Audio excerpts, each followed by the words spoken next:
Hello, I'm Sabrina, a licensed massage therapist and certified cosmetic surgery specialist, and this is Talk Plastic Surgery, where we talk about the good, the bad, and the ugly. On this special segment, we went over surgeries abroad. We talked about surgeries in Turkey, surgeries and 2 surgeries in TJ or Tijuana. We had the lovely Shayna. I don't really know much about getting surgery done in other countries. Now, how would you rate everything overall? I would say 10 out of 10. 10 out of 10. 10 out of 10 without a shadow of a doubt. Yeah. Diana. I'm still so fat according to this scale of whatever, and I feel horrible. But like that validation of like, this is who you are, know your body, stick to what you know, because no doctor lives in your skin. We also had our first anonymous guest and our first male guest on the show. Honestly, I thought this was going to be an easy journey. I get sad about the process that I put myself through. Yeah. Like looking at like, why did I do that to myself? And this is our first segment of series number 2. Let's get started. On Shayna's episode, we talked about having a good support system. At the time, I actually had another friend that I had met when I was there, and she wanted to get a breast reduction. So I was like, well, I'm going to go. You want to be like partners and go together? Surgery sisters. Surgery sisters. Yeah, surgery sisters. So we both did our consults. We did everything together. My husband actually went with us, and it was awesome. Yeah, so he was able to go with us and like help us both navigate, which I highly recommend. Do not go get surgeries by yourself, please. Yeah. Yes. Please. No, don't go by yourself. Trust me, it's not fun. It's not fun. No, it's not fun. It's not safe. Yeah. And I feel like you have so many emotions and so many thoughts going through your mind when you're even just filling out the paperwork, even like the pre-op. Yeah. That it's important to have somebody who can like level you. So obviously someone safe and that you feel good with, who, you know, is positive and can like help you to kind of recenter yourself, because you can, it can be anxious. Like you can get anxious, you can get frustrated coming out of anesthesia. You don't know how you're going to respond. Like, you know, there's so many factors that are unknown. So it's just good to have a good support system. Yes, always, especially because it is an emotional journey. It is. And it is a mental journey too. It's a huge mental journey. And then especially, it doesn't matter if you're going out of the country or in America, you need to have someone there, because like how Shayna had a basically mommy makeover with no implants. Mm-hmm. You got to make sure that someone can check on your incisions, mm-hmm. and that you don't get an infection, and that you also don't get an open incision. So on Shayna's episode, the clip we just played, she talks about having a good support system and bringing someone with you that can help you in your recovery. Not just necessarily being a family member, but having someone that can watch you and make sure that you're healing good, make sure that if you need help, that you can have help with something. I do get a lot of people that do like to go and have surgery by themselves. And the thing is that when you're going and you're doing all this stuff by yourself, it is really, really hard. Now, some of my people who do go into it by themselves, they'll stay in a recovery house. And that's perfect. That's great, because then at least you're going to have someone that is trained, hopefully, and that they're going to be able to monitor your incisions, make sure that you're healing good, make sure that you are taken care of and that you have everything that you need. Now, in Shayna's episode, it's so special because 1, she had her husband, and 2, she had a friend that also had surgery. So I know you've heard the term surgery sisters. So when you have someone to go and help you and you have that nice support, it helps you heal faster too, because your spirits are lifted, and it's easier to get through these things when you have someone to get through these things with you. When we are going and we're having a major surgery and we're doing something major to our body, it is really good to have someone there to guide you and to help you. I also have seen people have hired a nurse to come to them if they don't go to a recovery house. I have also seen people that there's recovery hotels now that I've seen in Miami where they have like nurses there and everyone there is having surgery. With Shayna, her surgery place, they had a hotel that they work with directly, and everyone who's staying in that hotel is there for surgery as well. When you're going abroad, I actually, everyone who was on the show, Shayna, Diana, and Anonymous, they all stayed in a hotel that was directly working with the surgery facility. And they also all had a driver who picked them up from their hotel and took them to their facility. And so, and they all had support. So one thing, when you're going abroad, it is really good to have someone who is there to support you. Two, it's good to go to a facility that has a care center that is working with them as well. And so now, when we talked with Diana, we talked about showering after plastic surgery. If anybody's had cosmetic surgery, taking a shower is so draining. It's like literally running a marathon. It's tiring for some weird reason. So it was a process. Oh my God, we've never talked about that on here actually. Really? Yeah. Shower Wow, yeah. is- So how is showering when you're going through plastic surgery? So my very first shower, the nurses showered me at the hotel. And I literally did nothing but sit there, and I was still exhausted after that shower. Like exhausted. Like I was like, I gotta sit down. Like I was out of breath, and she's like, okay, here, sit down. She pulled the chair out for me, and I was like, no, like I can't breathe. Like I'm so out of breath. I feel like I just ran for like a mile or something. She's like, it's normal. Your body is tired. You're exhausted. That the steam and everything that's going on. And I was like, okay, so yeah, it like that very first shower was so exhausting, and then it got better, and then I started showering myself, and of course, like can't bend over, you can't move back, and I was like, I'm not gonna have a stool or anything inside the shower with me. I'm gonna do it all by myself. That yeah. It's probably, it would have been better to have the stool. Yes, it probably would have. That's the stubbornness coming out. The stubbornness. Guy. I ended up getting one because I was like, okay, I can't stand up straight because you can't stand up straight. So No, I was you just can't. like, I need a stool, and I would start, slowly but little showering myself completely. And it was a whole process. So Diana talks about being winded after having her first shower and literally feeling like she just ran a marathon or something like that, So it's actually so funny. That is one topic we have not talked about here on the show, is having your first shower after you just had major surgery. And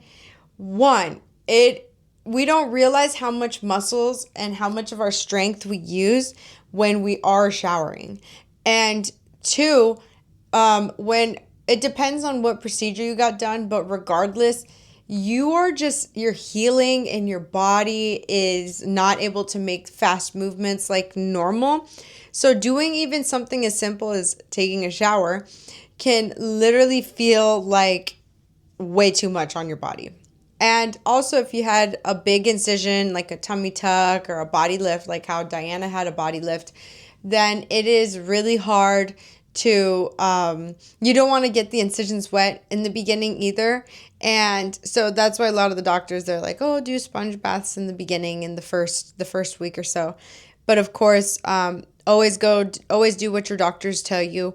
And then when it's time to take a shower, and if you need help, don't feel bad needing help. You just had major surgery. And yeah, even like Shayna talked about, she's like, I can't even wipe myself. How Diana wanted to take a shower by herself. It's okay when you need help when you're going through these hard times. Another thing that we talked about with Diana. At what week did you start to experience the complication? That's a good question. I don't really remember because it was my back, so I don't really remember when it started. I think you were the first one to bring it up, like, hey, I think you have a bit of a problem. And I started taking pictures, but I think it was probably like within a month and a half. Yes. And so how many inches do you think your back opened up? It was probably a good 3 inches. Yes. fully. Yup. And then the height of it was probably like a good inch Yeah. at the biggest. Yes. Yeah. And so what happened was when you get a 360 tummy tuck, one of the biggest complications that is possible to happen is your incision opening. Even with tummy tucks, even with breast lifts, anything with a big incision, that is the complication that you got to watch out for. So with Diana, her back incision that was going like this started to open. So in Diana's complication, her back incision widened and like almost opened. It didn't go deep. It widened. And so I think Diana is our first 360 tummy tuck or body lift, as the well-known term is, but in Mexico they love to call it the 360 tummy tuck. And so with that, it is the hardest surgery to recover from. So for anyone listening that is wanting to get a body lift done, it is the hardest surgery to recover from. And in my experience dealing with so many body lifts now, I have to say that I have the best protocol in place. If you listen to me to the T, you will not have any complications. Diana was actually my first 360 body lift or tummy tuck that I had seen. And after seeing her experience, it has taught me that number one, ladies or guys, ladies or gents who want to have a 360 tummy tuck or body lift done, it is so important to heal that incision. 1, you don't want to get into the tightest garment possible. 2, you do not want to wear any foam where it could possibly open your incision, because rule number 1, you got to make sure those incisions close.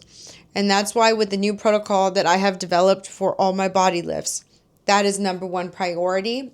And I have a lot of different tricks and techniques that I have seen on all of my body lifts that work in closing those incisions within a week to 4 weeks. Like that. Super on the quick. So then once the incisions are healed and closed and good, and we don't have to worry about like what happened with Diana happening, then we can start sculpting, and then we can start doing other things to really maximize your results so that you end up not having any complications. Because it is a procedure that has a lot of complication possibilities. We don't want that. So that's why we got to make sure absolutely all the incisions are closed, and then we can start moving on to other things. Now, we had our first male anonymous guest on the show. So I went into the gym probably 2 weeks after, maybe 1 week after, and Getting the lipo done, right? after the lipo done. Yeah. I was just like doing cardio, light weights, thinking this is really easy. It was like in like the second week that I thought, gosh, I'm feeling really good. Maybe I should like go back to my regime. Well, I'm not going to go full weights. I'm just going to go like, so I was doing like a bench press of 100 pounds. Hold And on. A bench press of 100 pounds 1 week post-op. Okay, and then? and I felt my stomach like almost like a ripping feeling going on in there. And I thought, oh, this is not good. With our first male anonymous guest that we had on the show, when he first came to me, I'll never forget. So he was 4 weeks, and I'm going over the 5 keys, the proper nutrition, massages, compression, exercise, mindset, all the things. And I'm asking him like, oh, well, how has your exercise been? And then when he told me that he lifted 100 pounds, like he bench pressed 100 pounds, I was literally in shock. But at the same time, I wasn't surprised, because when I saw his stomach and how his entire stomach was fibrosis and fibrotic, and it like a rock, like literally hard as a rock. This is why, guys and gals, it is so important to not lift heavy in the beginning, because this is exactly what happens when you do too much. Just like Sarah from last season, how she lifted up a basket of laundry and it possibly gave her a seroma And it's just, if you do, you have to remember you had major surgery. You had major surgery. Now is your time for healing. Now is your time for relaxing. Just allow your body to do what it needs to do. And just heal. Because even though you're feeling better, and it's so funny, actually, this happened to me yesterday. Some of my patients that are healing really fast, and I tell them, I'm like, look, this is not normal. You're healing really fast. Just because you're healing really fast doesn't mean you can jump into things that you did before. Still take it very easy. Go at your own pace. And remember, it's always safer to start lifting crazy when you are past the 8 weeks. That being said, I always like to baby step into it. Now, if you lift 100 pounds, like if you bench press 100 pounds, if that's your normal, because for him, that was his normal. That was actually like not a lot of weight for him, right? But at 4 weeks, it was a lot of weight. So what can you do instead? What you can do instead is start off with 20 pounds and see if that's okay. Do a 20-pound bench press, and that means like literally just 20 pounds or 10-10 on like little whatever those things are called. And if that feels good, do it for a week. Do it for a week, especially for my people who are super athletic, because I get a lot of people who are super athletic. Let's baby step back into it. Just imagine you're starting over again. And then once you're at the 8 weeks, then you can do your 75-pound bench press. And then after that, you can jump to the 100 if you are feeling good. I can't stress that enough. If you are feeling good, if you feel like your body can handle it, and if you're not showing any signs of complications, go for it. Have fun. Jump right in. But also, one thing that we talked about with Anonymous that I really, really want to shed some light on. And he wasn't getting it, but it's like, I didn't want to go back again because it's very frustrating. Yeah. And it's funny because I was thinking about talking to you today about this, because there's a lot of emotional stuff that goes with surgery. What do you feel like afterwards? When I'm thinking, the reason I'm on the show is to kind of communicate to people that might already, you're in a vulnerable place.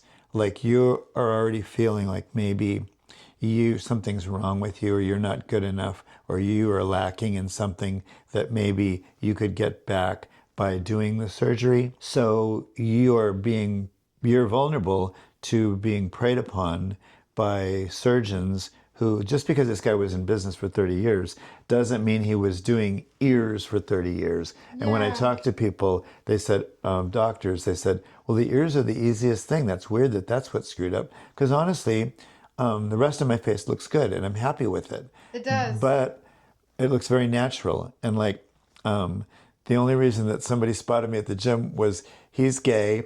And so he noticed everything, and he was like, oh my God, you look fabulous. What'd you have done? Immediately. But all my other friends just go, wow, you look really great. And they don't think, oh, did you have something done? Like, it's not noticeable. Yeah. So it came out good. But the thing is, he wasn't adept or an expert at doing all of these different procedures. You know, like his nose came out great. My eyelids look good. Everything was good. The neck lift was great. Yeah, all of that came out good. But the ears, I don't think he had done ears before. So it was kind of like, oh yeah, I could do ears. You know, oh yeah. And I asked the one of the coordinators, how is Dr. Anonymous with Lipo? And he goes, oh, his stuff looks great. And I said, can you tell me like what? Because I knew he wasn't going to tell me anything. So I'm pumping for information like this time, because I'd already know you're not going to get any information from this guy. Yeah. What do I do afterwards? He goes, oh, and what's it going to feel like? Oh, it's going to feel like you did 1,000,000 sit-ups. And I'm thinking, well, I do sit-ups every day. So I know I could probably put up with 1,000,000 sit-ups. You know, it'll be hurt, it'll be painful, but it won't be, you know, like that. Well, it was way worse than 1,000,000 sit-ups, and it wasn't going to magically go away. No. It wouldn't have ever gone away if I hadn't found out that there are people that do lymphatic massage, and that's what I should be looking at after a liposuction procedure. we talk about how, because he had quite an ugly experience in TJ, and we have to talk about, one, we always talk about the emotional side of plastic surgery. It is a very emotional experience. It is a very emotional decision. You are deciding to modify your body. You're deciding to do something for yourself. And a lot of surgeons, and there's not just surgeons, but there's a lot of people that are predators, guys, and they want to take advantage of you. They see someone that wants to change something about themselves that they don't like, and they think, I can take advantage of this person. I can tell them that I do everything under the sun, and then at the end, one, stop talking to them once they're done and off the surgery table. Two, botch them or not even give them proper guidance. And three, like, they sell you rainbows and butterflies in the beginning, and then at the end you're left with all of this questions, like what am I supposed to do? Like, how can I even help myself? And then you end up with fibrosis, you end up with scar tissue, you end up with seromas, you end up with all these things, and then you end up feeling worse than when you went in. And then you're like, wait, I actually looked good before this, and I just wanted to do a little modification, and now I'm left with this? Like, what happened to Anonymous? So there are predators in the surgery world that prey on the vulnerable. And I even see it in my career as a post-surgical or plastic surgery provider that facilitates in the healing. They say that they can help you. They took a 2-day course that doesn't even give them any credits. They don't even have a license. And at the end of the day, you end up getting botched from them too. Or you looked great from your surgeon, and then you go to someone that you think is going to help you and facilitate you in your healing. And then at the end of the day, they have no idea what they're doing. And they just see that they just see money. They just see money, and they just see like, oh, you know what? I'm going to do this and this and this. And then you end up with fibrosis. And so whoever's listening to this, and if you're watching this to research on what is the best things to look out for when you're deciding to have your procedure done. 1, make sure that you are mentally and emotionally prepared. 2, one thing I actually love that Kathleen said in last season or series is that make a list of everything you want to ask your surgeon, so that when you're in there, you're not just like, like deer in headlights, like, oh my God, I forgot everything that I wanted to ask. Write it down and ask them. And 3, make sure your surgeon actually cares about you. Make sure that your surgeon is actually treating you like a friend and treating you like someone that, like family, a friend or a family. Because if you walk in there, the energy's good, and they actually feel like they're going to care for you, then it's not so much a predator. You know what I mean, guys? And without further ado, we talked about a lot of kidneys on this episode. And when you're talking about abroad, we got to talk about kidneys. No, she did not get her kidney removed. No, I'm still here. Yeah, everything's in place. She has 2 kidneys. I have 2. She has 2 kidneys. Blood, and it was just crazy, and I was like, oh my God, is this because of surgery? And your mind goes crazy thinking they did something to me. Oh my God, they cut out a kidney or something, The kidney, did they? No.